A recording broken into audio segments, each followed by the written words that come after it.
रुक्मणी, ऐसी उतावली कहाँ से भागी चली आ रही हो? हमारे विश्वास की, हमारे प्रेम की विजय हुई है माँ। हमारे द्वारकाधीश को कुछ नहीं हुआ है, वो बिल्कुल ठीक है माँ। मात्र तुम्हारा ही नहीं रुक्मणी, समझो मनुष्य जाति का विश्वास विजयी हुआ है। कृष्ण को साधारण मनुष्य समझने वालों के मुख पर तमाचा है ये। वो देव हैं, देवाधिदेव हैं। काल क्या ठहरे उनके सामने, जो स्वयं अपने शत्रुओं के लिए काल है। शूरवीर महायोद्धा ने आज अपने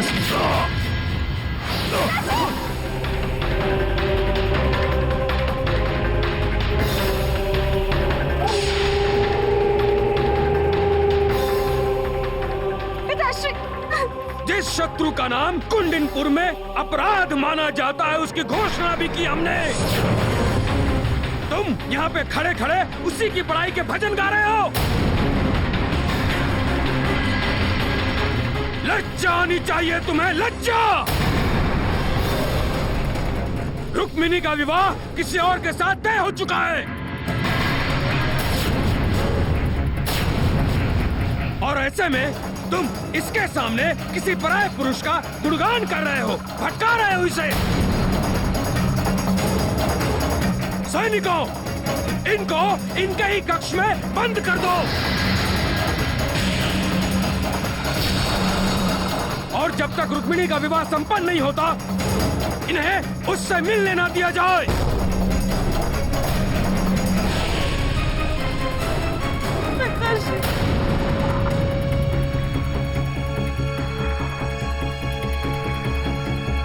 ये क्या कर रही हो बहन? देखो, भाग्य भी राजकुमारियों की आंखों में गिनकर आंसू देता है, गिनकर। इन्हें अभी समाप्त कर दोगी तो शिशुपाल से विवाह होने के पश्चात विदाई के समय आंसू कम नहीं पड़ जाएंगे। आज के बाद तुम अपने कक्ष में रहोगी और किसी से भी तुम्हें मिलने की अनुमति नहीं है। और सुनो, तुम्हारे कक्ष में केवल सुदैव ब्राह्मण आएंगे, समझी? और वो तुमको गृहस्थ आश्रम की शिक्षा देंगे। सब कुछ अच्छे से सीखना, ताकि आगे चलकर शिशुपाल हमें उलाहना ना दे। और तुम लोग सुन लिया ना, आज के बाद रुक्मिणी के साथ क्या होना है? ले जाओ इन्हें इनके कक्ष में।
चाहे हमें जो भी दंड मिले, हम सह लेंगे।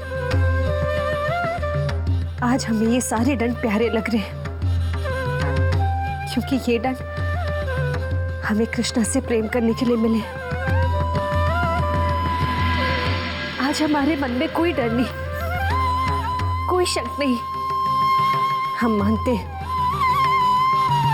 कि अब चाहे भैया हमें 7 तालों में बंद कर दे, या चाहे अपने और अपने मित्रों की सेना का पहर लगा दे, हमारी कृष्णा हमारे लिए जरूर आएंगी।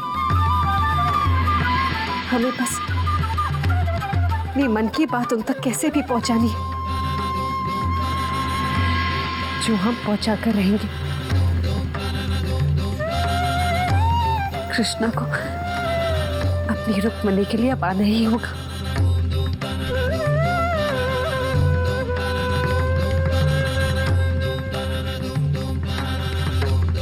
उन्हें हमारे लिए आना ही होगा।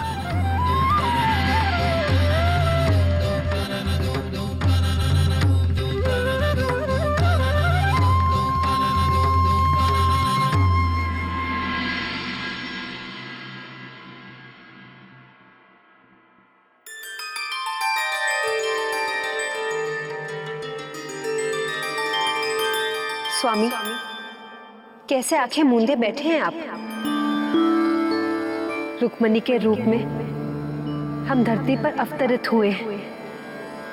हमारे मानवीय देह इतने कष्ट पा रही है, और आप कृष्ण के रूप में अवतार लिए भी हमारी सहायता नहीं कर रहे।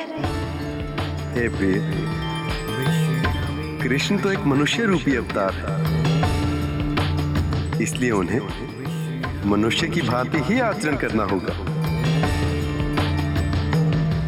जब कृष्ण को रुक्मणी के हृदय की बात ज्ञात ही नहीं, तो वो तो कुछ भी करने में विवश ही हुए ना।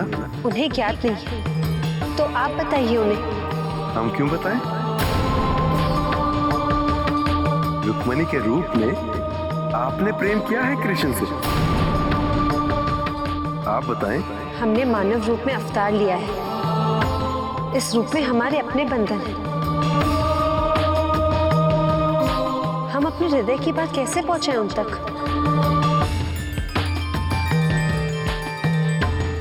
देवी, यही तो हम भी आपको समझाना चाह रहे हैं। यदि मानव रूप में अवतरित हुए हैं, तो इस रूप के सारे बंधन भी निभाने होंगे, कष्ट भी झेलना होगा। प्रभु, किंतु कोई तो उपाय करें। आप किस बात की प्रतीक्षा कर रहे हैं? सही समय की। हे लक्ष्मी, सृष्टि के निर्माण के समय हमने कुछ नियम बनाए थे। उनमें से एक नियम था कि समय से पहले और भाग्य से अधिक किसी को कुछ प्राप्त ना होगा। सही समय आने पर रुक्मणी को भी कृष्ण तक पहुंचने की राह मिल ही जाएगी। और वो सही समय कब आएगा भगवान? समझिए कि वो सही समय रुक्मी के महल में प्रवेश कर चुका है।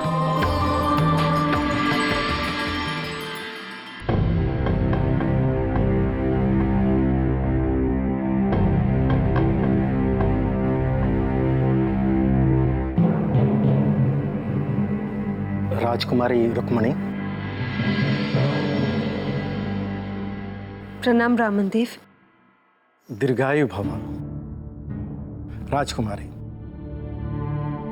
मुझे महाराज रुक्मी के आदेश पर आपको गृहस्थ आश्रम की शिक्षा देने के लिए आना पड़ा है। हे कुंदनपुर नंदिनी, रानी होना आपका पद होगा, किंतु आपका जन्म किसी स्त्री के रूप में हुआ है, इसीलिए स्त्री के सभी धर्मों का पालन करना आपका कर्तव्य है। नारी कितने ही बड़े पद पर पहुंच जाए, उसे अपने घर से जुड़े हुए कर्तव्यों को नहीं भूलना चाहिए। ब्राह्मण देव, आपने एक नारी का कर्तव्य तो बता दिया, लेकिन क्या हम आपसे एक ब्राह्मण का कर्तव्य और धर्म जान सकते हैं? अवश्य। एक ब्राह्मण शांत और तपस्वी हो, ज्ञानी हो, भटके हुए को सही मार्ग दिखाने वाला हो। ब्राह्मण का कर्तव्य है धर्म की रक्षा, न्याय और सदाचार का सेवक और प्रहरी भी। क्षमा करें ब्राह्मण देव, यदि यही ब्राह्मण का कर्तव्य है तो क्या आप नहीं जानते, हमारे भाई का आदेश पालन कर आप स्वयं अधर्म कर रहे हैं। ये आप क्या कह रही हैं राजकुमारी जी? एक स्त्री के हाथ पकड़ी माला को वरमाला इसलिए कहते हैं क्योंकि उसे अपना वर चुनने का पूरा अधिकार होता है। हमने द्वारकाधीश श्री कृष्ण को अपना वर चुन लिया है।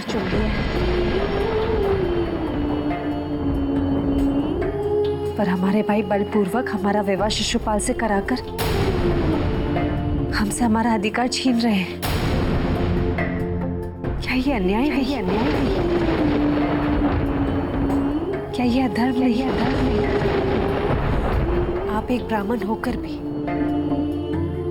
इस अन्याय और इस अधर्म के भागीदार बनकर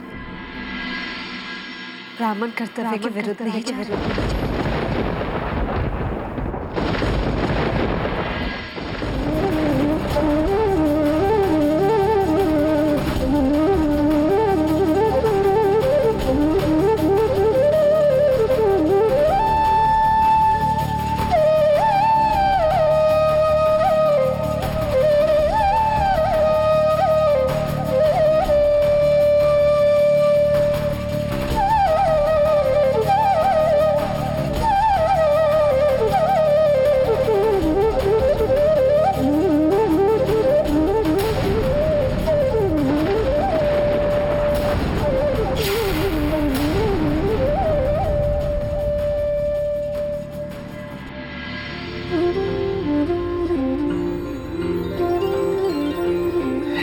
कुंदनपुर नंदनी, अब इस ब्राह्मण को सही मार्ग दिखाइए। क्या मैं इस अधर्म को रोकने में आपकी कुछ सहायता कर सकता हूं? ब्राह्मण देव, हमने अपने मन में कृष्ण को बिठा लिया है, पर कृष्ण नहीं जानते कि कोई उनसे इतना प्रेम करने वाला उनकी प्रतीक्षा कर रहा है। हम आपके आभारी होंगे अगर आप किसी तरह हमारा संदेश उन तक पहुंचा दें। अवश्य राजकुमारी। श्री कृष्ण तो देवाधिदेव है। आप अपना संदेश लिखकर दीजिए।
महाराज की जय हो।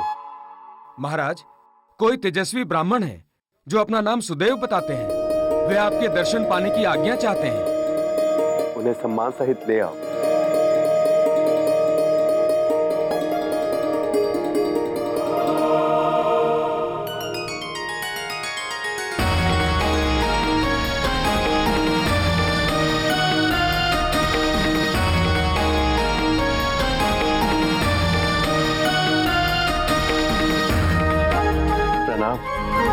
यशस्वी भव। पधारिए ब्राह्मण देव।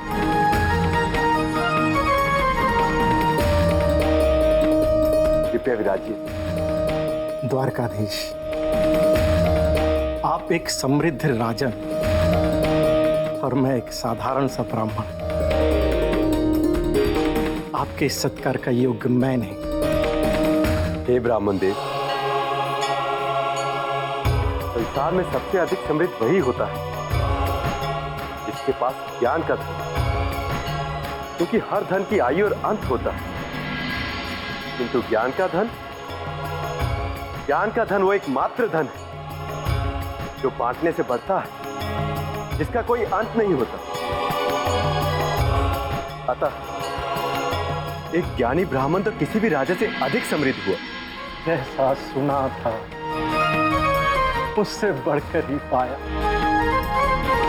इतनी बुराई है मेरी संसार में कि कोई भी मुझे मिले उसे कुछ ना कुछ तो अच्छा लग ही जाता है। कहिए, आपने यहां आने का कष्ट कैसे उठाया? क्या सेवा कर सकता हूं मैं आपकी? द्वारकाधीश, अब मैं यहाँ केवल ब्राह्मण नहीं, कुंदनपुर की राजकुमारी रुक्मणी के दूत के रूप में भी आपके पास आया हूं। उन्होंने ये संदेश आपके लिए भेजा है। हरे हरे द्वारिकाधीश हरे, द्वारिकाधीश हरे।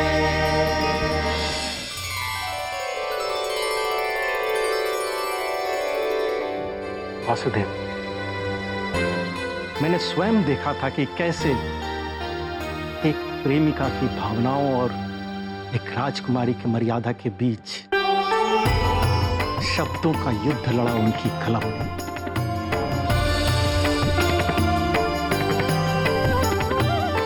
आपका उत्तर चाहे जो हो, किंतु मैं एक राजा से आशा करूंगा कि वो एक राजकुमारी की गरिमा का आदर करेंगे। हे ब्राह्मण देव, वो पुरुष पुरुष कहलाने के योग्य नहीं जो एक स्त्री की गरिमा का सम्मान करना न जानता। यदि रुक्मणी राजकुमारी ना भी होती तब भी उसकी भावनाओं का मैं उतना ही सम्मान करता जितना कि किसी साधारण स्त्री की भावनाओं का। रुक्मणी का राजकुमारी होना तो सिर्फ उसका पद हुआ, मूल रूप से तो वो स्त्री ही है।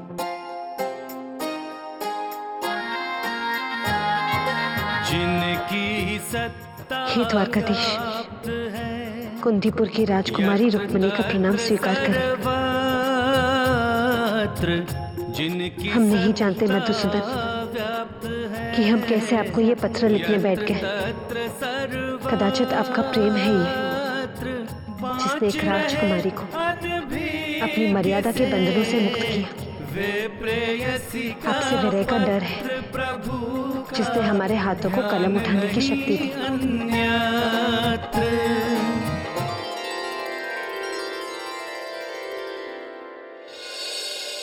हे मुरलीधर, हम नहीं जानते कि कब हम आपके प्रेम में ऐसे बह गए कि आपको अपना सर्वस्व मान बैठे। कभी आपकी मुरली की तान नहीं सुनी, पर हर क्षण उस तान पर हमारे पैर थिरकते हैं। कभी मोर पंख से सजा आपका मस्तक नहीं देखा, पर धरती पर गिरे हर मोर पंख को ऐसे संभाल कर रखते हैं जैसे वो आपके मुकुट से गिरे हो। ये आपकी मोहिनी सूरत नहीं देखी, पर आपकी मूरत मन में बिठाई है। ये कान्हा, हम पूर्ण रूप से आपके हो चुके हैं। जिस प्रकार एक नदी सागर में ही मिल सकती है, जिस प्रकार एक मछली जल में ही जीवित रह सकती है, जिस प्रकार सूरज सिर्फ गगन में और काजल केवल नयन में शोभा देते हैं, उसी प्रकार हमारा भी आपकी जीवन संगिनी के रूप में अस्तित्व है। किंतु हमारा भाई रुक्मी हमारा विवाह चेरी नरेश शिशुपाल से करवाना चाहता है। यदि ऐसा हुआ तो हम अपने आप को अग्नि में समर्पित कर देंगे या धरती माँ से प्रार्थना करेंगे कि वो हमें अपने में समाए।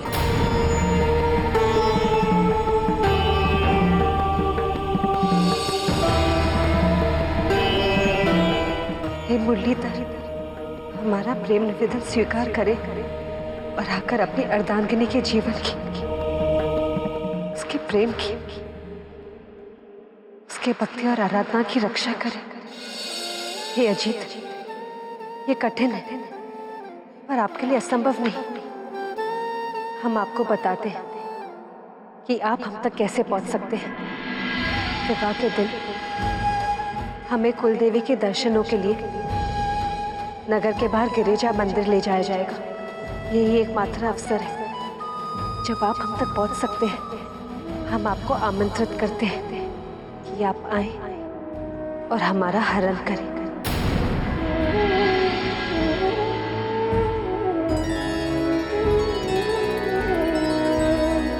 हे मधुसूदन, हम आपकी प्रतीक्षा करेंगे।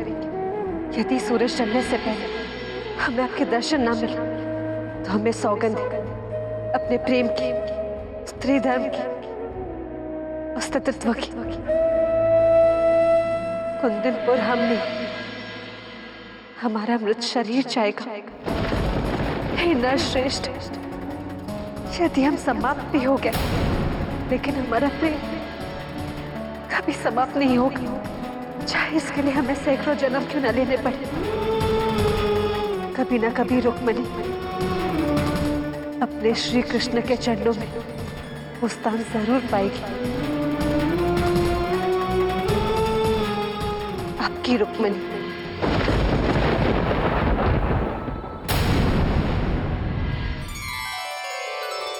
नारायण की कृपा बनी रहे सब पर। हम अज्ञानियों की मूर्खता को क्षमा कीजिए। हे मुनिवर, आप तो ब्रह्मचारी हैं, तो ये प्रेम कथा क्यों सुन रहे हैं? हे इंद्र, ये मात्र एक प्रेम कथा नहीं, भक्त जनों के उद्धार हेतु की हुई भगवान की एक लीला भी है। समझो तो जानो कि भगवान भक्तों को प्रभु तक पहुंचने का मार्ग दिखा रहे हैं। हे मुनिवर, कहा ना आपसे, अज्ञानी हैं हम। जो आप देखना चाह रहे हैं वो हमें नहीं दिख रहा। विस्तार से समझाइए। तो सुनिए आप सब। इस लीला में रुक्मिणी जी एक आत्मा है जो परमात्मा से जतन कर रही है। रुक्मिणी जी के भाई रुक्मी मति अर्थात बुद्धि के स्थान पर है।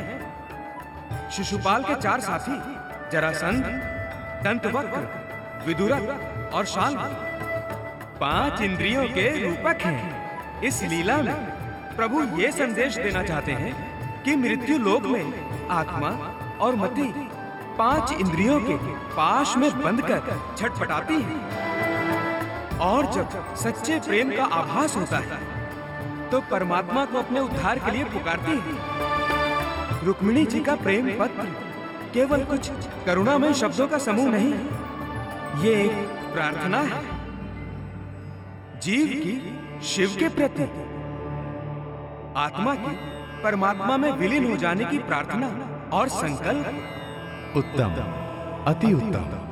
हे महाज्ञानी, प्रभु की लीला का भेद आपके अलावा और कौन जाने? एक अंतिम प्रश्न।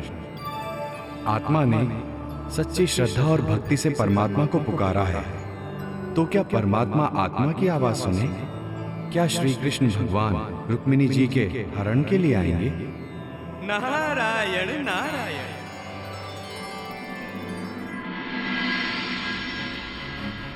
राजकोष का मुंह खोल दिया जाए।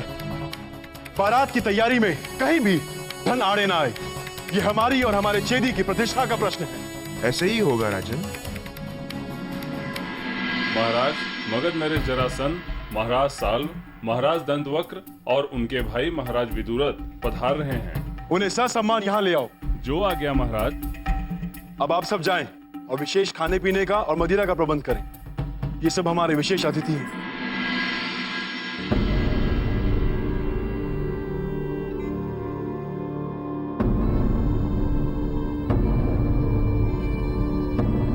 हमारे पिता समान महाराज जरासंध और सभी मित्रों का हम चेदी में स्वागत करते हैं। आप सबका आभार जो आप विशेष समय निकालकर हमारे विवाह में सम्मिलित होने आए। धन्यवाद तो हमें आपका करना चाहिए महाराज शिशुपाल, जो आपने हमें अपने विवाह में आने का निमंत्रण देकर हम सबका मान बढ़ाया है। महाराज शिशुपाल, विवाह के समस्त प्रबंध हो गए? जी हाँ, बस क्या महाराज शिशुपाल? महाराज, वो मन में एक हल्की सी चिंता है कि कहीं कृष्णा भी इस विवाह में आकर कोई बखेड़ा ना खड़ा करते। शिशुपाल, हमें बड़ी प्रसन्नता है कि तुम हमारे दत्तक पुत्र हो। प्रसन्नता इसलिए क्योंकि यदि तुम हमारे दत्तक पुत्र ना होते, हमारी गदा के एक प्रहार से तुम धरती में 3 कोस नीचे दब चुके होते। महाराज, जहां कौन खड़ा है तुम्हारे समक्ष? शूरवीर जरासंध, और तुम ये कह रहे हो कि वो ग्वाल पुत्र हमारे सामने तुम्हारे होने वाली पत्नी का हरण करेगा? क्या ये हमारा अपमान नहीं? और केवल महाराज जरासंध ही नहीं, हम सब अपनी अपनी सेनाओं के साथ आए हैं महाराज शिशुपाल। इतने सारे शूरवीरों के होते हुए और इतनी सशक्त सेनाओं के होते हुए आपको क्या चिंता? यदि उस ग्वाल पुत्र ने यहां आने की भूल की तो रुक्मणी नहीं, स्वयं अपने काल का हरण करेगा। महाराज, महल और आसपास की सुरक्षा के लिए हमने राज्य के सभी शूरवीरों को आपके आदेशानुसार चौकसी पर लगाने बुला लिया है।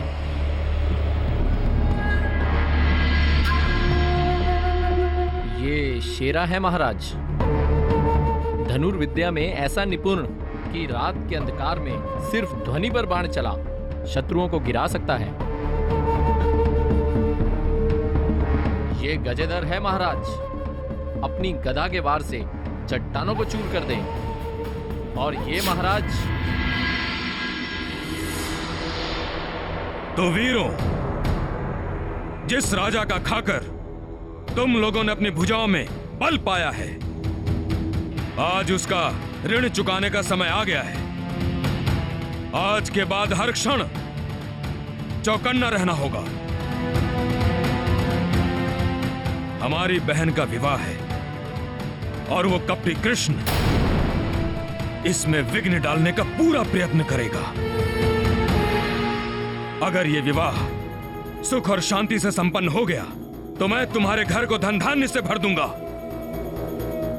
किंतु अगर कोई भी चूक हुई तो मेरा वचन है, तुम्हारे घर में दिया जलाने वाला भी कोई नहीं बचेगा। यदि तुम लोगों में से किसी ने भी उस कपटी कृष्ण का सिर हमारे चरणों में लाके रख दिया तो हम उसे प्रधान सेनापति के तुल्य कोई पद और मान सम्मान देंगे। तो जाओ और 10 दिशाओं में फैल जाओ। जी महाराज।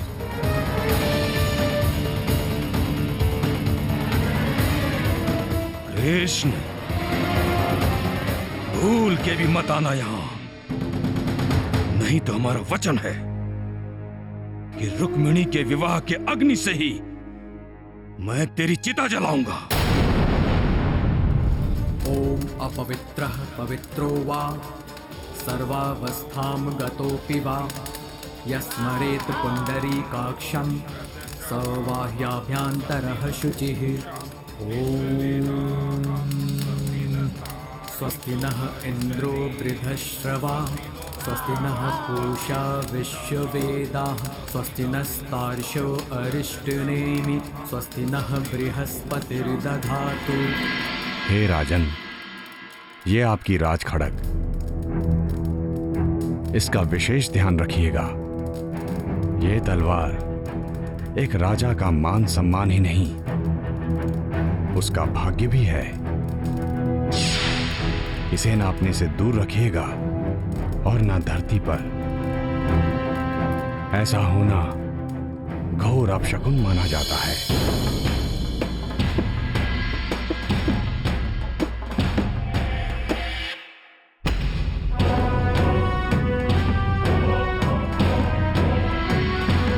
आहा, अति उत्तम।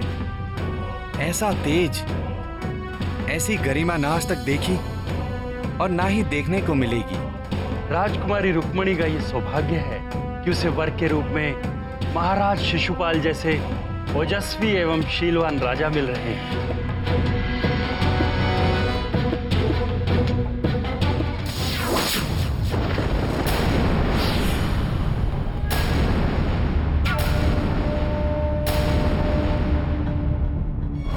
इसे नापने से दूर रखिएगा और ना धरती पर। ऐसा होना घोर अपशकुन माना जाता है।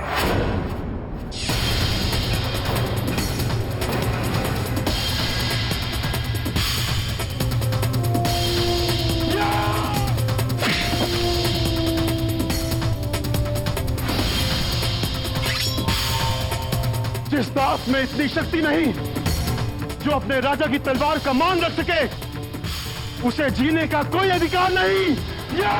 शांत हो जाओ शिशुपाल, तुम शुभ कार्य के लिए जा रहे हो। इस बुद्धिहीन और शक्तिहीन को मारकर इस शुभ घड़ी का आनंद कम मत करो।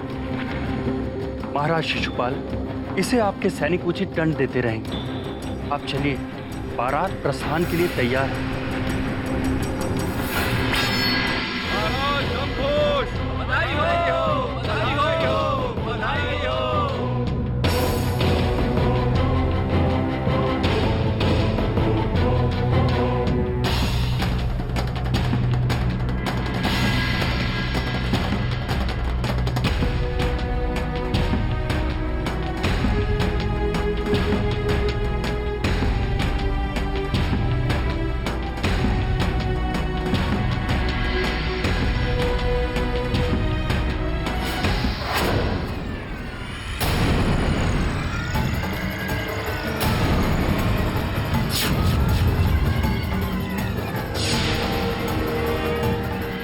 ये अपशकुन पे अपशकुन क्यों होते जा रहे हैं?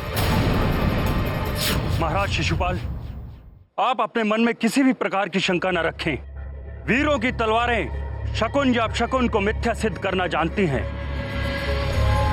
शिशुपाल, जहां तुम जैसे बलशाली, हमारे जैसे महारथी और इतनी विशाल सेना हो, वहां शगुन अपशकुन के ग्रह स्वयं ही अपनी दिशा और स्थान बदल देते हैं और तुम भयभीत हो रहे हो। बैठो रथ पर, बारात आगे बढ़े।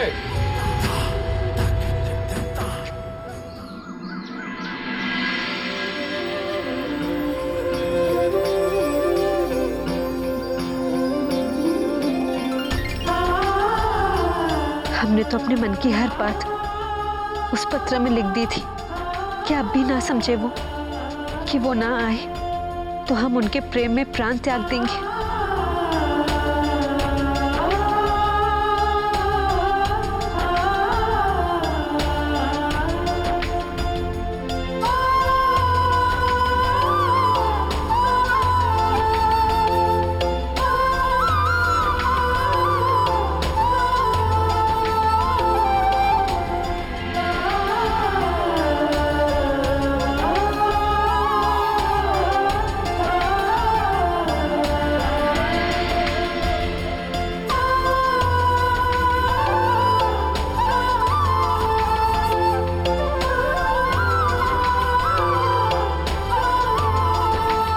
हे सूर्यदेव, आप साक्षी हैं हमारे प्रेम तपस्या की। सच्चे मन से हमने अपने आप को श्री कृष्ण को समर्पित किया है। जाइए और जाकर कहिए मुरली वाले से, उनकी रुक्मिणी उनकी प्रतीक्षा कर रही है। जीवन देने नहीं आ सके तो कम से कम अपना सुदर्शन भेजकर मृत्यु ही दे दे। उनके हाथों मिली मृत्यु भी हमारे लिए कई जन्मों से बढ़कर प्रिय होगी।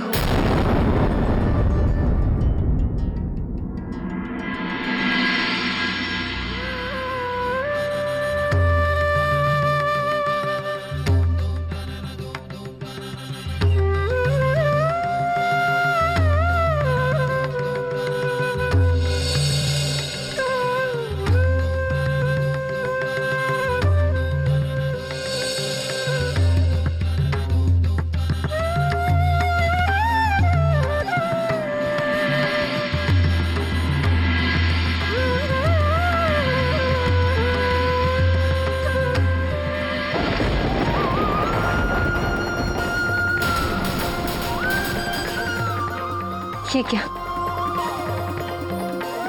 पहले पुष्प के रूप में आपका आशीर्वाद और फिर हमारी दाहिनी आंख और दाहिनी भुजा का फर्क ना, ये तो मंगल संकेत है। क्या श्री कृष्ण ने हमारी पुकार सुन ली? क्या मान गए वो? या फिर ये सिर्फ हमारा एक भ्रम मात्र है? राजकुमारी जी, ब्राह्मण सुदेव आपके दर्शनों की आज्ञा चाहते हैं।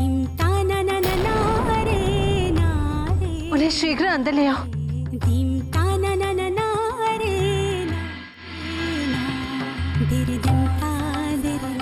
प्रणाम ब्राह्मण देव। दीर्घायु भव। ब्राह्मण देव, आपने हमारा पत्र श्री कृष्ण तक पहुंचाया? हाँ राजकुमारी जी, मैं आपका संदेश उन तक पहुंचाने में सफल रहा। कहिए ना ब्राह्मण देव, क्या उत्तर दिया हमारे श्री कृष्ण ने? बताइए श्री कृष्ण, क्या उत्तर दें हम राजकुमारी रुक्मिणी को?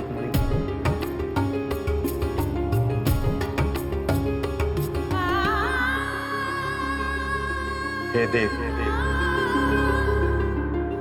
कहिएगा उनसे, उन्होंने तो अपने दिल की बात लिखकर मुझ तक भेज दी, किंतु मेरे पास शब्द नहीं ये बताने के लिए कि मैं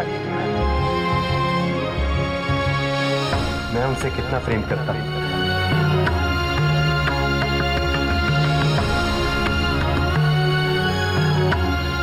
इस आस में हर बार अपनी बांसुरी बजाता हूं कि कदाचित ये पवन मेरी बांसुरी की तान उन तक पहुंचा दे।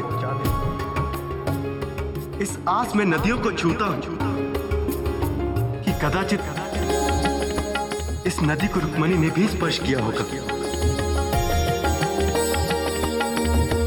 मेरा रुक्मिणी का साथ तो जन्मों का है,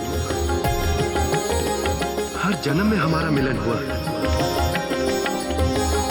तो इस जन्म में क्यों ना हो? कहिएगा उनसे, उनके भाई चाहे जिससे उनके विवाह का स्वप्न देख लें, लेकिन रुक्मिणी को कृष्ण से अलग करने का बल मनुष्य में तो क्या, स्वयं भाग्य में भी नहीं है। कहिएगा उनसे, मैं आऊंगा, अवश्य आऊंगा। रुक्मिणी और शिशुपाल की सेना को पछाड़ते हुए उन तक पहुंचूंगा और उन्हें अपनी अर्धांगिनी बनाऊंगा, अपनी अर्धांगिनी बनाऊंगा, अपनी अर्धांगिनी बनाऊंगा।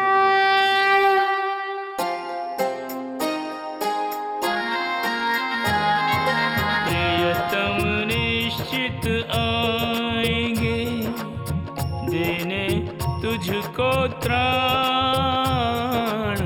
प्रियतम निश्चित आएंगे देने तुझको त्राण,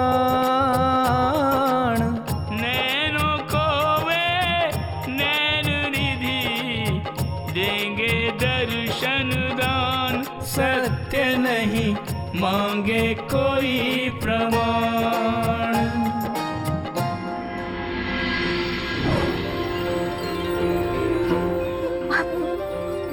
आप सत्य कह रहे ब्राह्मण देव, क्या ये सत्य है? श्री कृष्ण वो भी हमसे प्रेम करते हैं, वो चाहते हैं हमें। श्री कृष्ण हमारी रक्षा करने आएंगे, वो अपनी रुक्मिणी को अपना बनाने आएंगे। हमारे कान्हा, ये सत्य है। राजकुमारी जी, मैं गया तो था एक प्रतापी राजा समझकर, किंतु वहां दर्शन हुए एक दिव्य आत्मा के। विधि का विधान टल सकता है रुक्मिणी जी, किंतु देवाधिदेव श्री कृष्ण का दिया हुआ वचन कभी ना टलेगा। आंधी, वर्षा, भूकंप, ज्वालामुखी, प्रचंड सेना के शूरवीरों का जमावड़ा, चाहे जो भी बड़ा चला है, श्री कृष्ण सबको पार करके आप तक अवश्य पहुंचेंगे।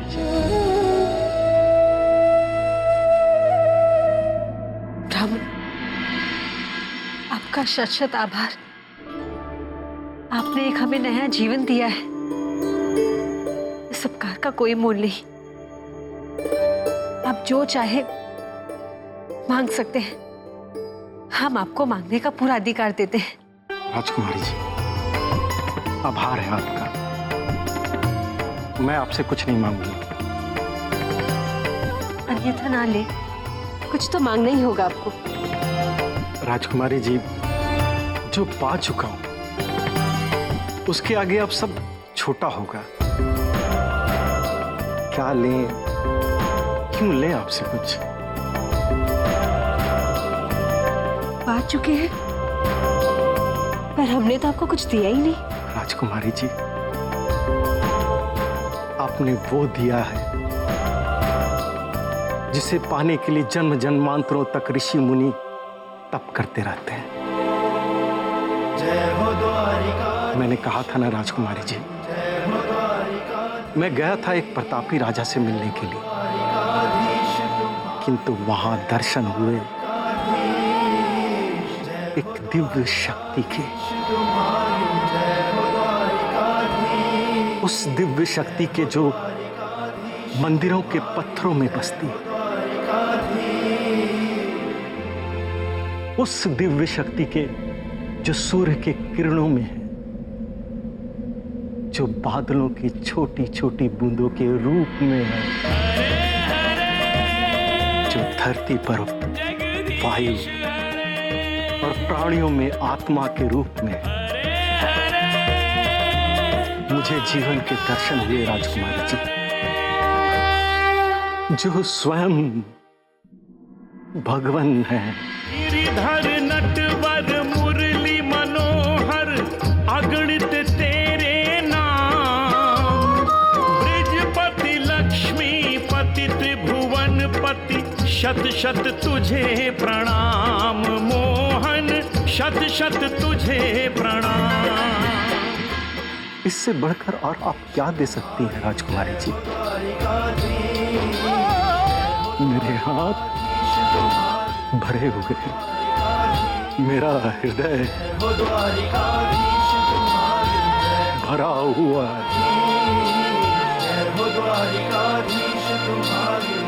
अब कुछ न चाहूं मैं।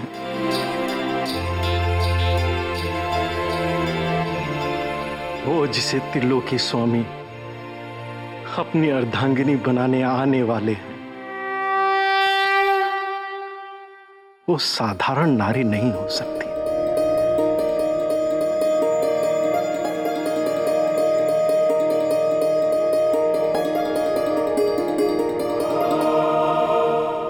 शत शत प्रणाम है आपको।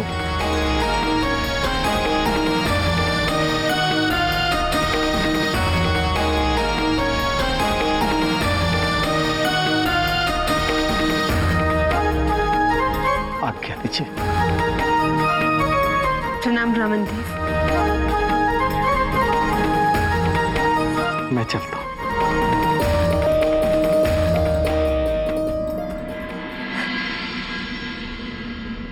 हे मां, आपने हमारी लाज रख ली।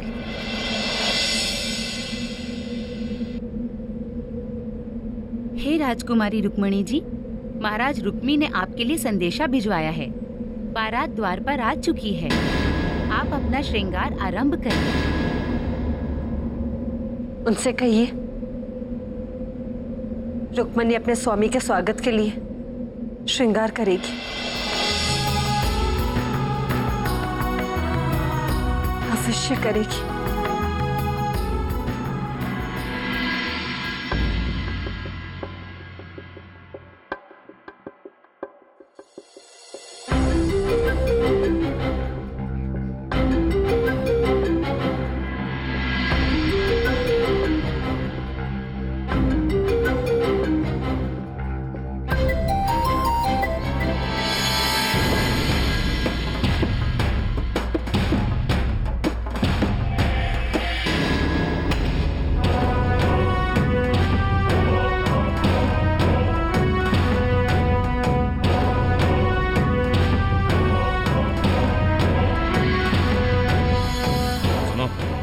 अतिथियों का अपमान नहीं करना, पूरे मन से उनका स्वागत करना, नहीं तो उसका परिणाम तुम्हारी बेटी को भुगतना पड़ेगा। समझ गए?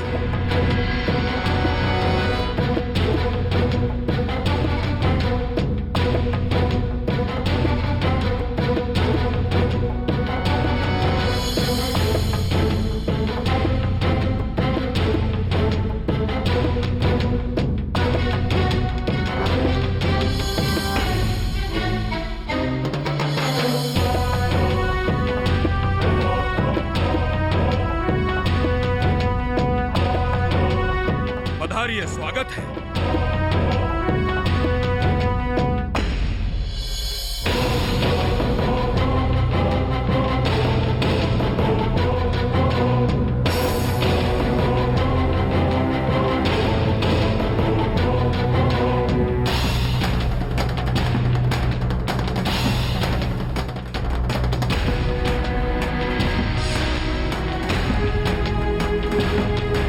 महाप्रतापी राजाओं के लिए कुंदिनपुर की ओर से भेंट स्वीकार कीजिए।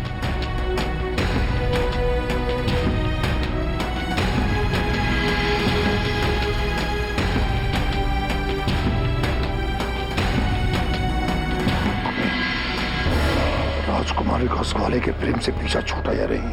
आप निश्चिंत रहे महाराज, अब सब नियंत्रण में है। आप आइए। रुक्मिणी की बारात दरवाजे पर आके खड़ी है। ऐसा कैसे हो सकता है कि मां लक्ष्मी का दिया वरदान झूठा पड़ जाए? क्या हमारा विश्वास आज पराजित हो जाएगा? क्या कृष्ण और हमारी पुत्री का मिलन नहीं होगा?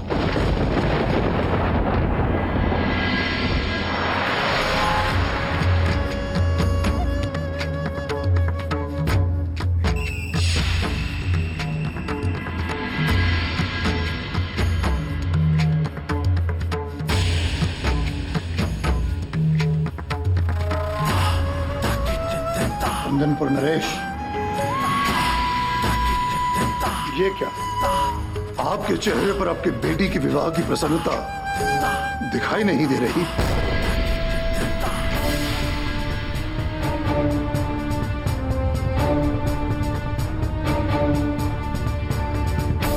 हम अपने पुत्र के विशेष मित्रों का स्वागत करते हैं। कुंदनपुर नरेश, हम आपके समधी भी हैं,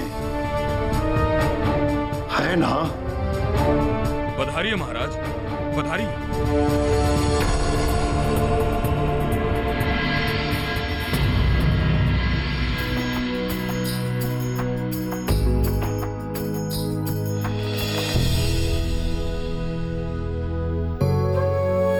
क्या पहने हम?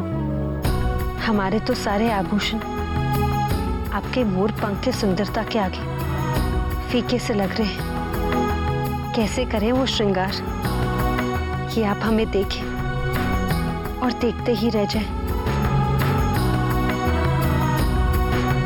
रुक्मिणी, बारात पहुंच गई है। हम जानते हैं माँ।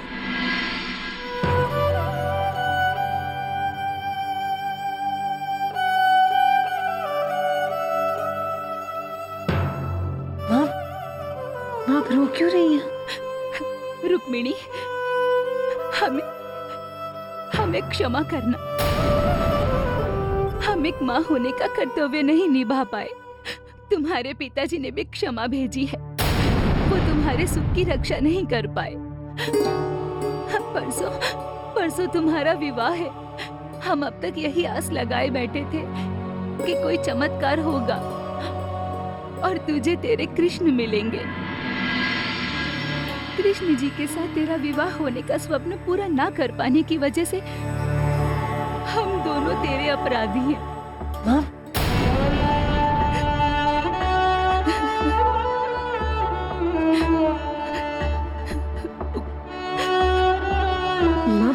रोइए मत माँ। एक बेटी के लिए उसकी माँ शक्ति के प्रतीक देवी समान होती है। हमारी देवी अगर दुर्बल पड़ गई तो हमें शक्ति कहाँ से मिलेगी माँ? माँ, हमें बस आपका साथ चाहिए। हम जो करने जा रहे हैं उसमें आपके आशीर्वाद के साथ साथ हमें आपकी शक्ति की भी आवश्यकता है माँ। कृष्ण से मिलने का स्वप्न कोई आधी रात को देखा स्वप्न नहीं है जो झूठे पड़ जाएंगे। वो सपना हमने खुली आंखों से देखे जो अब सच होंगे। माँ, आपके दामाद शिशुपाल नहीं श्री कृष्ण ही बनेंगे। ये कैसे संभव है? माँ, ब्राह्मण सुदेव के हाथों हमने द्वारकाधीश तक अपना प्रेम का संदेशा पहुंचा दिया था। जब हम गिरिजा माँ के दर्शनों के लिए जाएंगे तब कान्हा वहां आएंगे और हमें अपने साथ ले जाएंगे। तुम्हारी जीवा पर माँ सरस्वती विराजे रुक्मिणी, पर ये होगा कैसे? हर ओर रुक्मिणी ने अपने महायोद्धा बिठा रखे हैं। कृष्ण क्या, उनका कोई समाचार भी बाणों और तलवारों से छलनी हुए बिना तुझ तक नहीं पहुंच सकते। माँ, हमने अपने प्रेम की परीक्षा बहुत दे दी। अब कृष्ण के प्रेम की परीक्षा है, वो जिसे संसार प्रेम की मूरत कहता है। वचन दिया है आने का, तो निभाना होगा उन्हें। और हमें पूरा विश्वास है माँ, निभाएंगे वो अपना वचन निभाएंगे।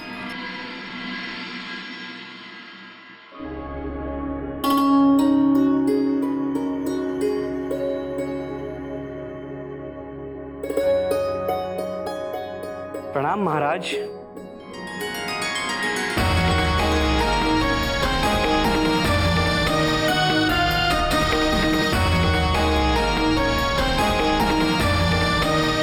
ये दारुक, कहते हैं युद्ध में एक राजा के लिए जितनी मूल्यवान उसकी तलवार होती है, उतना ही मूल्यवान उसका सारथी भी होता है।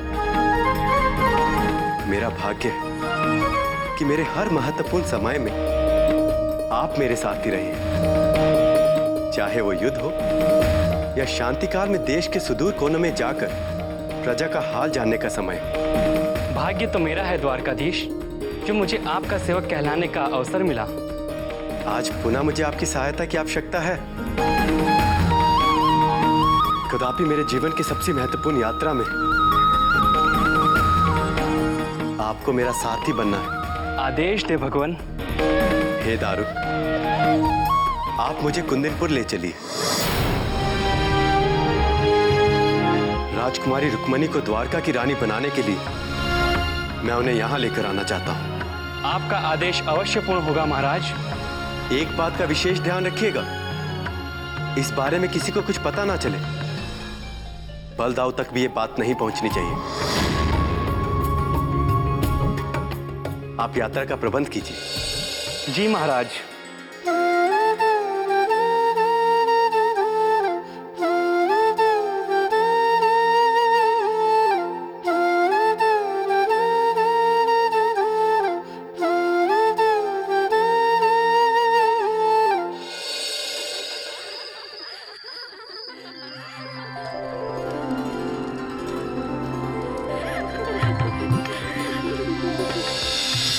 क्या बातें हो रही? फुसफुसा करके अपनी राजकुमारी के भाग्य पर ईर्ष्या जता रही हो। तूने हम जैसा गौरव, गरिमामयी, बलवान शरीर वाला पति मिल रहा है। बात कुछ और ही थी। अच्छा, कहो, बिना डरे कहो। आज हम बहुत प्रसन्न हैं, किसी को कुछ ना कहेंगे। महाराज, हमारी राजकुमारी का रूप तो ऐसा है कि स्वर्ग की अप्सराएं भी फीकी पड़ जाएं। उनके तेज और सौंदर्य के आगे तीनों लोगों में कोई भी सुंदरी ना ठहर सके। हम तो ये कह रहे थे कि आप पर कितना भी हल्दी और उपटन क्यों ना लगा लें, हमारी राजकुमारी के आगे आप ठहर नहीं सकेंगे। क्या आपकी राजकुमारी वास्तव में इतनी सुंदर है जितनी आप बता रही हैं, या ये आपकी राजभक्ति है जो उनकी बढ़ाई करवा रही है? महाराज, आप तो बलवान हैं, तौल लाइए चांद को और रख दीजिए उनके सामने। वचन देते हैं हम आपको, आपकी आंखें चांद को नहीं बल्कि हमारी राजकुमारी को ही देखेंगी।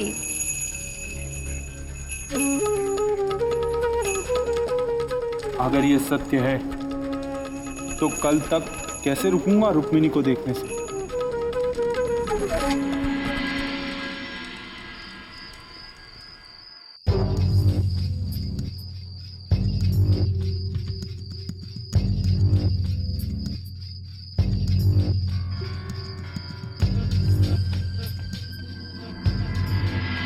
दारुक, अपने घोड़ों से कहो कि ये ऐसी गति से चलें कि पवन भी पीछे छूट जाए। हमें कल सुबह किसी भी हाल में कुंदनपुर पहुंचना है।